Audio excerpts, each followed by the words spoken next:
All right, good morning, everyone. Thanks for being here. This is the Metaverse for Wellbeing panel. Thank you so much for joining us.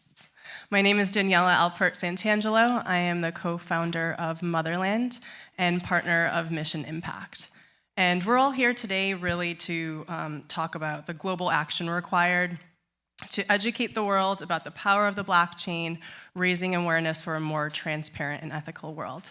So we'll have the panel here introduce themselves. Honored to be here. And Nova, would you like to start us off? Sure. Good morning, everyone. I'm Nova Lorraine. I'm a fashion designer, a futurist, and a strategist in all things Web3. I also lead a project called LORR, L-O-R-R, which is bringing access to small to mid-sized luxury brands in the metaverse through digital asset ownership.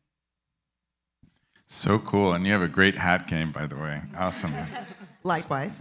So I'm just happy to be the guy on the stage here with these incredible women. You know, I'm just humbled to be in service to you all and the work that you're doing.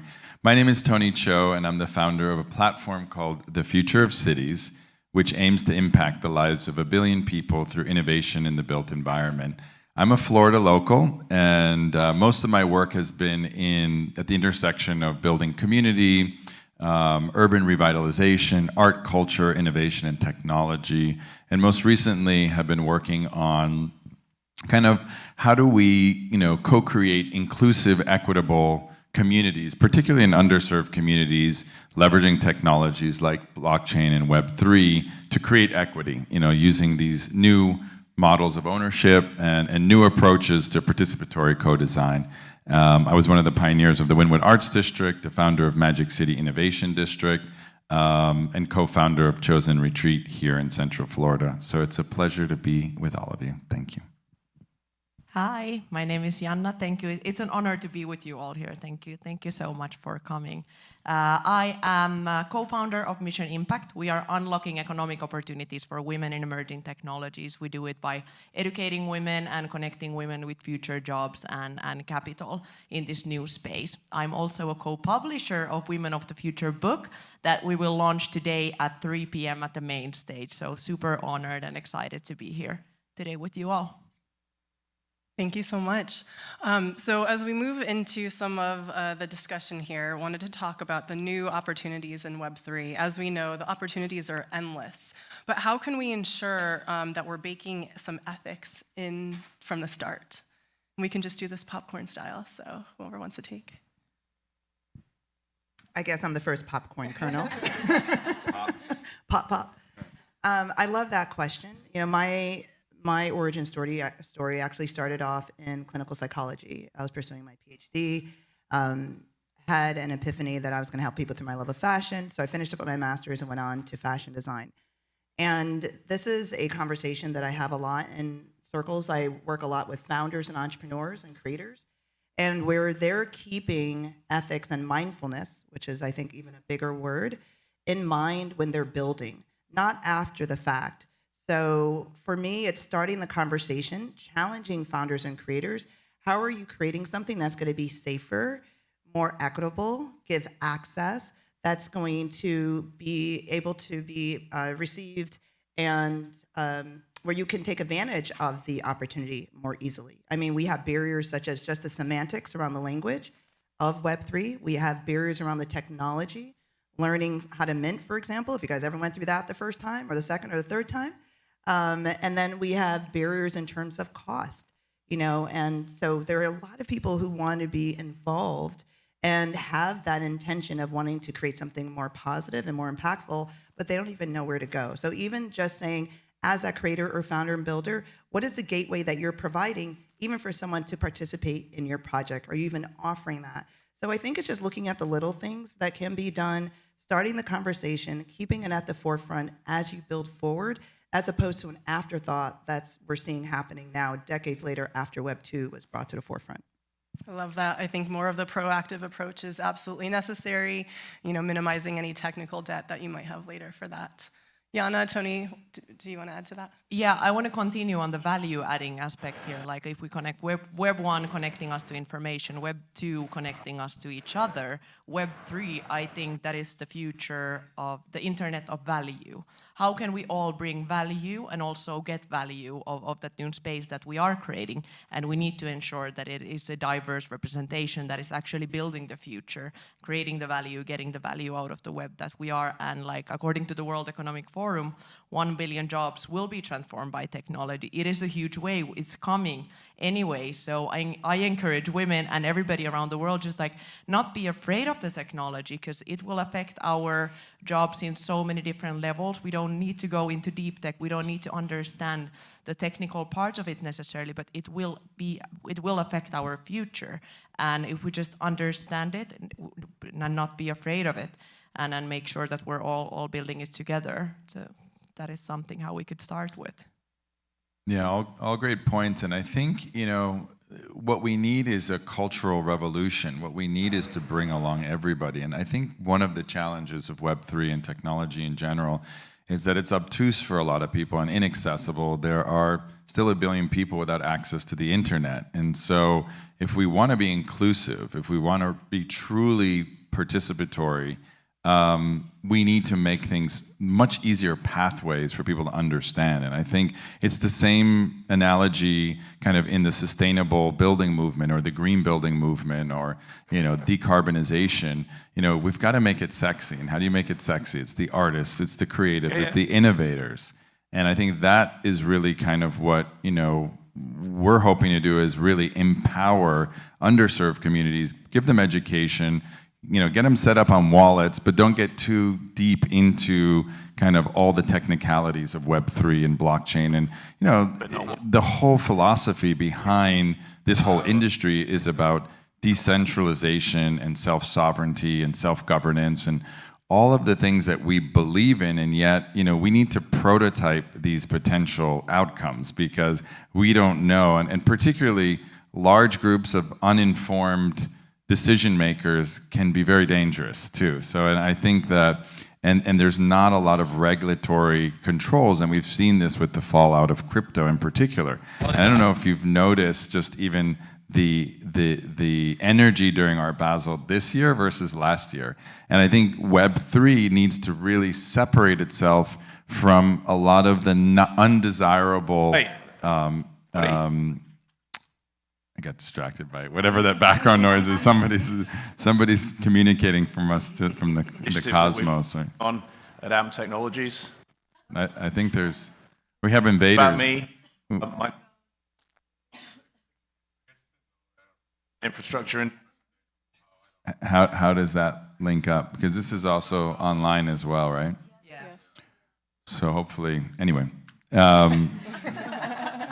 So yeah, we need to make Web3 technology more accessible and kind of limit, remove the barriers that I think create a lot of challenges and also make it just very accessible. And that's one thing we're working on, a project that we have in Jacksonville that Janna has come to visit, the Phoenix Arts District, really leveraging this technology to create memberships through NFTs or simple things so people can have wallets and they can trade NFTs and start just getting immersed in the technology as it will continue to improve and become more user-friendly. And I think that that's really a big part of it. And I think the intersection of equity and community and real estate is very interesting with tokenization and really decentralized decision-making, governance, and self-sovereignty and data control and kind of universal earned income opportunities. I think present really interesting opportunities in the connection between the metaverse and the digital world and IRL in real life. And that's really what I'm trying to bridge, is bring it back to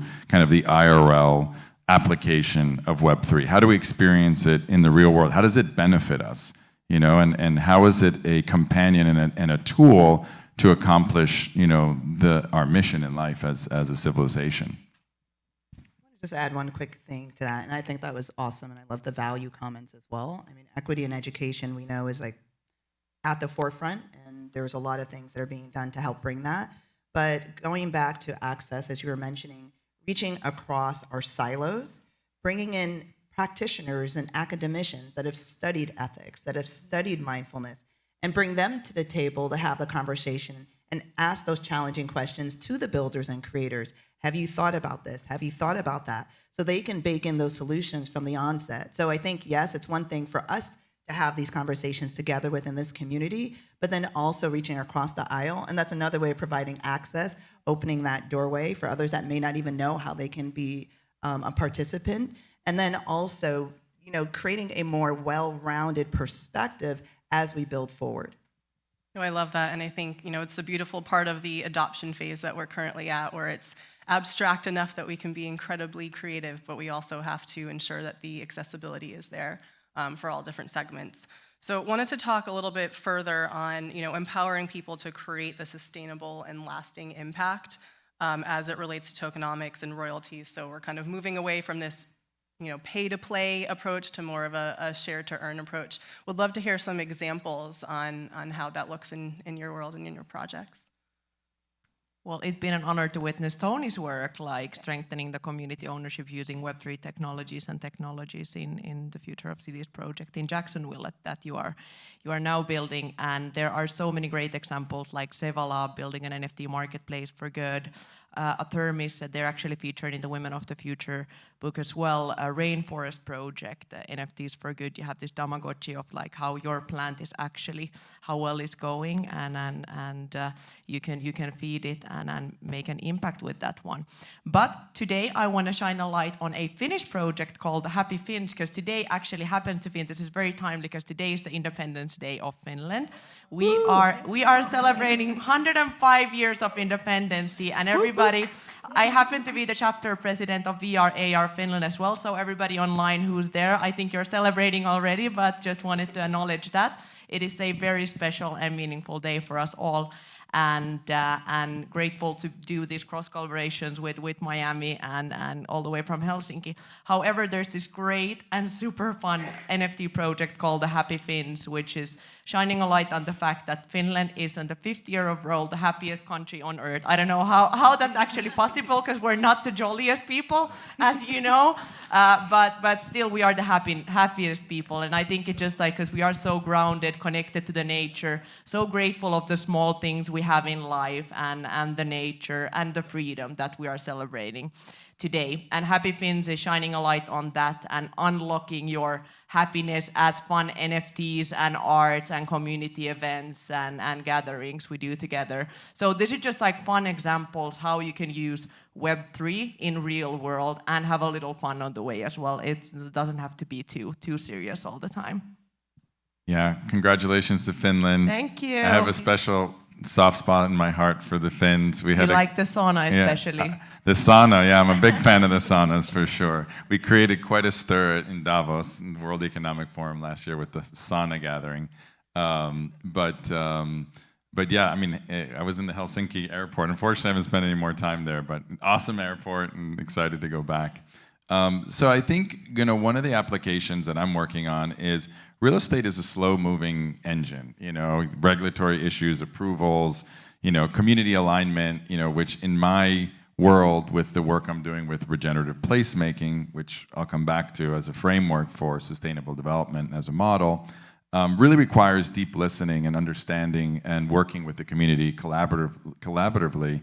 And so, we're prototyping a metaverse of one of our community spaces, and it's called the hub up there. And that way it can be a marketplace for, different merchants and vendors and creatives and artists that can be activated almost immediately, because it'll take me a year and a half to actually deliver the IRL, real life version of that. And so in the meantime, you can prototype and ideate and iterate on top of, well, what goes in there? What's the content? What's the look and the feel? And you can actually get community participation and buy-in, and they feel part of the process. And I think that inclusivity, when doing work, particularly in inner cities or underserved communities or creating any type of community, you don't want top-down neocolonialism effectively is what happens, not by intention, but it's just a default conditioning that we have. And most developers happen to be white males. I mean, that's just the reality.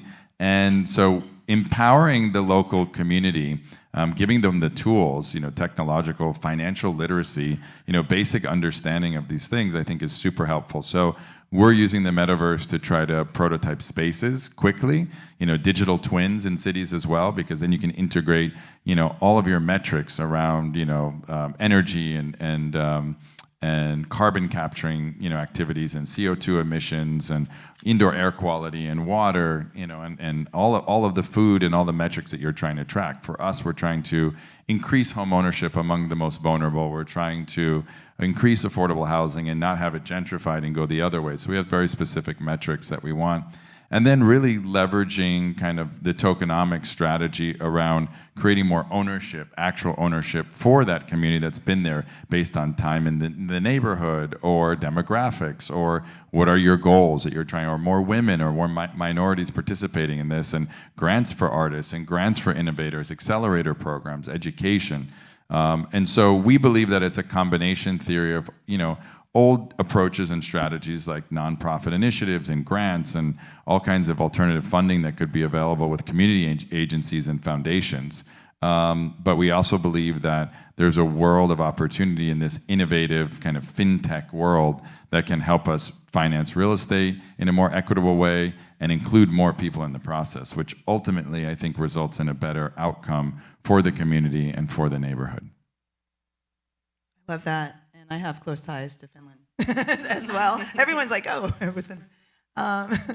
That question is really great when you talk about economics as it relates to sustainability. And when I think of sustainability, obviously the first thing that comes to mind is how do we protect our environment? But if you look past that, it's really protecting ourselves, which is one with the environment, right? It's an extension of ourselves. And so I always often look at well-being and mental health. And then, so how do you increase someone's self-worth? How do you increase that empowerment that you can give them? And a lot of times it's access, it's ownership, it's being valued. And so we see that as a use case in terms of NFTs and the royalties and how creators, like I was super excited. I was like, wait a minute, you can make money off your art very easily by connecting directly to your consumer with a click of a button. So I could do this full time. Think about how many artists out there this was just a ray of hope for them to do what they love all the time, wherever they can in the world. 3 projects that I'm involved in that, taps on each of those areas that I mentioned. One is LORR, L-O-R-R. And one of the things that I was super passionate about that I wanted to emphasize was access, sustainability, interoperability. And, we talked about digital assets and ownership. And if you could bring that barrier of entry down, also being more sustainable. So for example, small to mid-size entrepreneurs, they don't have deep pockets and love Nike and Gucci and LVMH and all the wonderful things they're doing in terms of leading the industry. But what about everyone else that doesn't have $69 million to spend on one project? Are they gonna be left behind? And so focusing on that community, providing access for that community, allowing them opportunities of ownership, but then you own this asset. It's real estate. You could lease it if you want. You can bring other people in it and give them access through your ownership. And so it just creates this ripple effect. And then another project as a designer is the House of Nova, where we're taking data, turning it into art, and revolutionizing how prints and textiles are created. But we're starting with this circular model of sustainability, from physical experiences that turn into data and then back to digital environments and out into physical products. And so when you're looking at these tools and you're able to create on-demand production to reduce waste from physical fashion, that's a direct impact of sustainability. And then you're able to expand and push the industry forward. Thirdly is using content as a way where you can create financial sustainability. And so as a content creator, as the founder of Rain Magazine, which I launched 15 years ago for the creative community, is taking that platform and bringing it to television. And now you're onboarding an entire community that may not be in Web3 through entertaining education and giving them the opportunity to own digital assets without using the 3-letter word. But then also everyone that's a participant, may it be the guest, may it be the audience, and also the production company, can participate in the financial rewards of that content. You create great content, everyone wins. So those are 3 projects that I wanted to mention that talk about economics and sustainability. Super impressive. I just love to hear these applications, and there's so many soul-filled purposes that are out there in projects that people are just gravitating towards. However, there's some segments that don't really have this intense relationship with technology. So what do you think about those companies, those industries that haven't quite adopted What are some best practices that they can do to kind of lean into the transformation, into the change, and or do you think that they'll be left behind on the adoption curve? There's room for us all. I'm coming back to the point of the value, internet of value. Like, we all have something to serve and give to the new internet as well. So there's space for us all. Now we just need to make it accessible and figuring out how.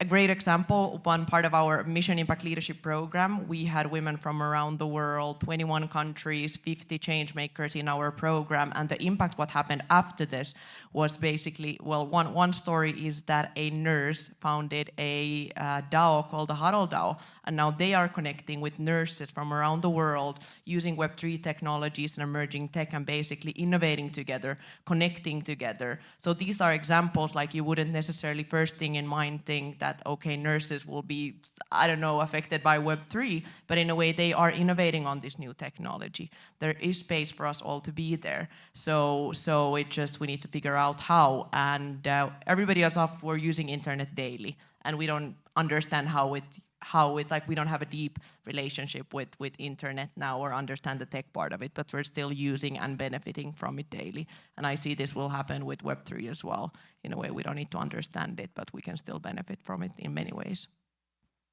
Yeah, I think that, as the industry evolves, because it's still very nuanced and still very kind of tip of the spear, it'll get easier for people to on-ramp into it. And I think that's what we want. We want mass adoption. And we do want the coming together of regulatory bodies and governments, so that we can eliminate, a lot of kind of the dark aspects of, of what's happening in crypto and, what's happening for all these rogue people who are not participating and don't have the best intentions. So I think, I believe that, this technology is super disruptive, and I think, as it becomes more accessible for people and the technology improves and the user experience improves, I think more people will find ways to kind of on-ramp on it. And I think for me, what's really important is, there's a lot of talking around it, but really it's demonstrating and showing people kind of use cases that work. And we just launched this Future of Cities Climate and Innovation Hub in Little Haiti, which is a neighborhood that I've worked on, for the last 20 years, and helping to kind of revitalize and really be part of the community and uplift the community and bring education and job opportunities and cool things. And so, it was great. Last week we had, Refraction DAO had their festival there, which is an artist and music DAO that's really, supporting emerging artists and giving them a platform. And it was really kind of a well-done professional experience that was bridging the digital and in-person experience in a way that was just felt very elegant, and it was just really understandable. And there was kind of live demonstrations. And I think those kind of in-person, demonstrations that integrate the technology, I think is really what I appreciate, is that hybrid. Same thing in my, real estate practice. I am not somebody who goes into a neighborhood and wants to bulldoze everything. If you can recycle, upcycle, adaptively repurpose historic buildings, older buildings, well, that's the most sustainable thing to do, right? And then you combine that with innovative new architecture and new builds that are using and employing the best possible techniques and innovative materials like hempcrete and carbon capturing concrete and things like that, I think is really, really useful. So demonstration is really important. In all the projects that we're doing, we consider them living laboratories where we can rapidly prototype the future together with the change makers and the thought leaders who are really innovating in the space, and the community, so they can just offer their insights and their jewels of wisdom, because you're surprised, when you go into these communities, how many great ideas, how many great innovators in every community that I work in, that, we learn from every single person we interact with. So I think, again, it's really about demonstrating the technologies and also making the technologies appropriate and accessible and working for humans not working for the technology. When everybody asks me about smart cities, I say, no, we need to make wise cities, not smart cities. We need to really go beyond, this concept of a lot of technology or tech that overwhelms us that we don't understand. We just it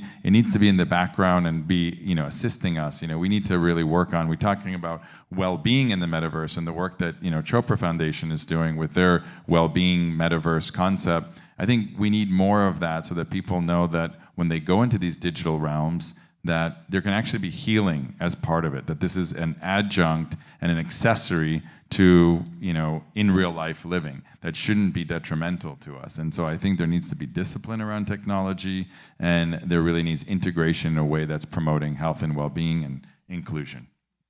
I Can love I that. comment quickly? Like, shouldn't we change smart contracts to wise contracts as well? I'm game for that. We're coining a new term today. I love that you mentioned use cases, and I just have to touch on what you're doing in Haiti. That sounds amazing. And being from Jamaica, we're going to bring a wise city to Jamaica. Is that what we're saying? Okay. Well, little Haiti here in Miami. Oh, well, we'll bring it to the Caribbean. Well, let's We have bring plenty it. of Jamaicans in our little Haiti neighborhood too. So all are welcome. That's awesome, and I love what you're doing, or how you inspire the Huddle DAO. I think that's part of it too. Going back to your question on how do you get involved? Is this for you? I believe that we're building this new city, and we put that in quotes, this new frontier. And you can't build a new city with just carpenters. You can't build a new city with just carpenters and electricians, right? You need everyone. You need the shop owner, you need the doctor, you need the lawyers, you need the carpenters, you need the artists. And so, yes, everyone can be involved if it resonates with you. And I think that, well, how do you get started? I think this is excellent. If you're watching this panel right now, that's the first step. Educating yourself, finding individuals that you resonate with, that their use cases make sense to you. Find a topic or category that you're interested in, because it will allow you that sort of magnet to find the time to dive deeper. And if it's impact, if it's equity, if it's smart cities or wise cities, is it education and training? And then what are those use cases, or who are some existing leaders or founders and creators in those categories that you can connect with to be an advisor or to be a co-builder, or maybe you just want to volunteer and dip your toe in the water. Last September, I spoke at the Women in IT event, primarily Web 2, mostly financial companies, your HSBC Bank, your Bank of America's, Fidelity Bank, so with female leaders in tech, but not in Web 3. And what I proposed was, let's create a working workshop to come up with solutions together, and how can we increase the number of women in future tech? So these women weren't in future tech, but we all have ideas. We're females in technology. Let's do this together. And in an hour, there were multiple tables throughout the room, the ideas that came forth. And this was their access to Web3. There wasn't like to talk about Metaverse or NFTs. This is the future of technology. How can we participate and increase those numbers? And one of the ideas that came out of that was to have a virtual career day where female leaders in future tech can have a panel that's accessible to high school students. So we get these new leaders and future creators early on, and even middle school, to show unconventional and new ways that you can get involved in technology that they may relate to. And Girls Who Code is an excellent program, but not everyone wants to be a coder. I can't convince my two daughters to code. I'm like, do you know the opportunity? They're not interested. Okay? So we have to find more ideas and more opportunities for individuals at a young age to get excited about, but then more importantly, individuals that want to deliver that. So although these women weren't in Web3, they got introduced to it, they created ideas, and now they want to be a part of it. And that's the use case that I wanted to share. Thank you so much. I mean, those are prime examples from an inclusivity standpoint, from ages to different verticals. There's a lot of validation knowing that everyone is dabbling into the transformation to some extent. So that's fantastic. There's a lot of exciting things going on in the future. Tony, I was reading about your regenerative placemaking, your international roadshow. Would love to hear how each of you see the future and what you're most excited about. I know that's probably a tough one because there's so many great things going on. Take the first stab, Tony. You want me to take it? So the regenerative placemaking framework is a new sustainable development framework, particularly in developing communities and real estate, that really employs regenerative development principles and practices going back to Buckminster Fuller and Regenesis, et cetera, with evolving creative placemaking, which has been kind of in practice in theory for the last 30, 40 years, which has resulted in gentrification in many examples. And so I think if you do things in a more regenerative approach, whereby you're really including the community and you're taking into context the environment, and nature as a stakeholder, you can really co-design and co-create outcomes that are in the best interest of the majority of the people, the 99%, which is really what our focus is about. And so regenerative placemaking really is that framework that we're exploring in all these new communities, and that we're open sourcing, and we're going to create a training curriculum that mayors and academics and developers and people around the world can really employ. People are asking us, well, how do we do this type of development? What are the techniques? What are the use cases? What are the demonstration projects that we can look to that are examples for really having communities that are thriving, that are uplifted, that are instead of food deserts or food forests, that are really getting the benefit from what I call community resilience, which to me is, we talk about sustainability, but I think sustainability is just not enough anymore. We have to go beyond sustainability to regeneration, where we have ecosystems that are self-perpetuating and revitalizing the very fabric of those communities, the history, and really kind of reversing years of extraction, of discrimination, of disenfranchisement, and other things that really need to be healed. It's kind of like replenishing the soil. It's like, in a way, it's like regenerative agriculture for community. It's really revitalizing and re-nourishing our souls within these communities, and allowing that to be the lead instead of some, architect or city or someone saying, this is what we need in this location. It's really co-designing what are those needs for the community, and really coming up with something that's very unique and that's also not prescriptive, right? Because you can't be prescribing culture. Culture is an organic, alive thing that cannot be, contrived, that cannot be fabricated. And so I think that's very important to have frameworks, to have tools, to have methodologies, but not be prescriptive. And not be telling people what to do or what to believe, because they're the ones who are co-creating their culture. And so, I think that's really kind of my life's work, is really kind of getting that out there to the community and expanding it. And there's so many people that, want to make a difference and want to have communities that are really about, other things other than economic metrics, other things that are about, quarterly profits and gross domestic product, and what about the happiness index, what about how people are thriving. And so to me, I grew up in an intentional community. We have a retreat center, and so for me, I really believe in the power and resilience of community. And I think if you have authentic, real community, whether it's digital, Web3, or actually in person, you will never go hungry, you'll never be alone, you'll never be depressed, because you have that support net, you have that infrastructure, you have that system. And so I think community is at the core of all of this and what we're talking about, Web3, and that's the power to connect global communities through this incredible digital realm and world. So I'm all about that. I cannot wait to see what kind of future leaders, emerging leaders, comes out of these safe spaces and communities. Because if we have the space and safety to co-create and innovate together, the future leaders are not the traditional leaders anymore. Like great examples of Helena Gualinga, indigenous young, incredible leader. I think she's 18 years old, who was at the Davos panel with you and Deepak Chopra. She is the future leader. She has her community. One future leader who's in our Women of the Future book, Laia, 15-year-old NFT artist, she can be a future leader. And she is like, we are building the future of leadership here. And with these communities and coming together, I'm most excited to see who are the future leaders. I love both of those, the regenerative communities, the future leaders.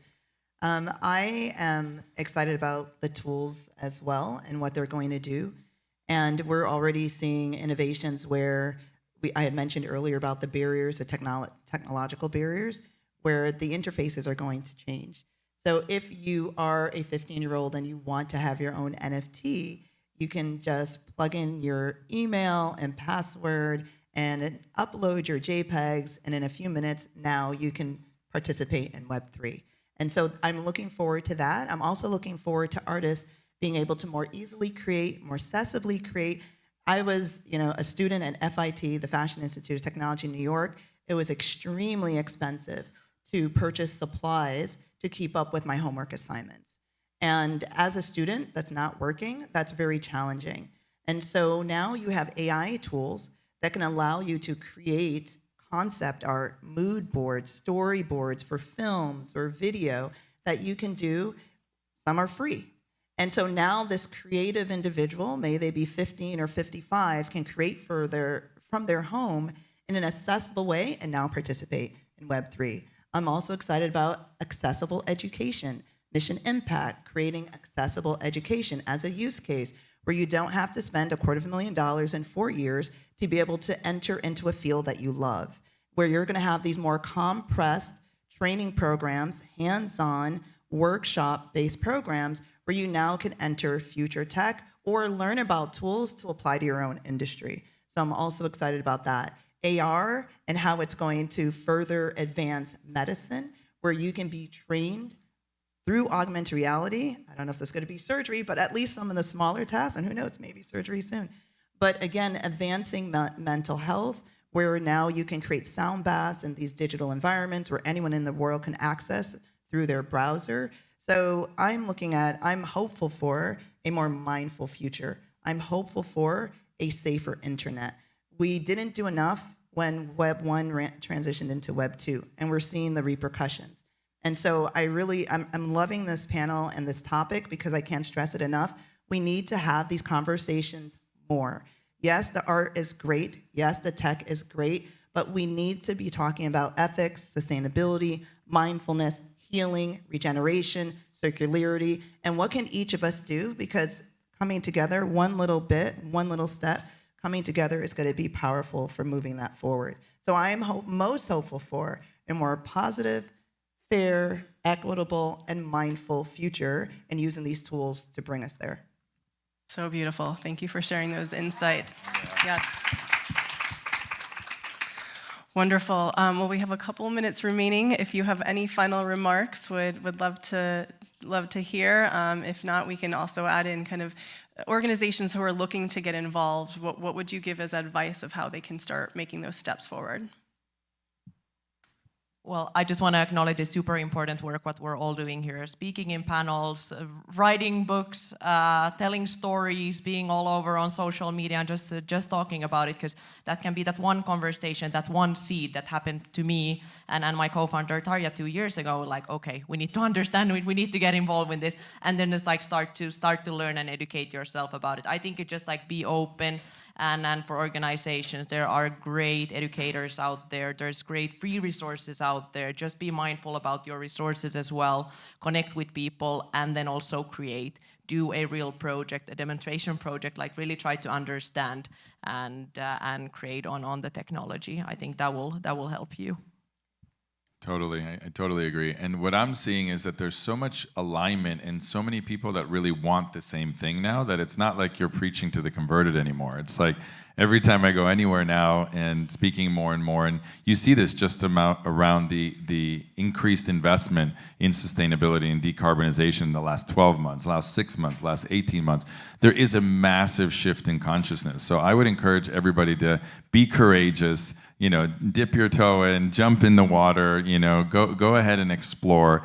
There's so many different opportunities and so many different levels within blockchain and the metaverse and Web3 and the digital environment, like you were talking about, even just being active on social media and being an activist and how much impact, the people that, are around the world spreading these messages and really being involved in, and setting the guardrails for these new technologies and making sure that they do have ethics and they do have integrity and they are working for humans and not for robots, and that it's AI for good, that it's Web3 for good, and that it's not going to create more harm, because technology also has its drawbacks, just like successful real estate projects, just like capitalism. Unbridled capitalism, we know, has negative external impacts to the environment and to society that we need to curb and we need to evolve and we need to adapt. So now's the time to adapt and time to leverage these tools that we've never had before. The amount of knowledge and data and bits that are out there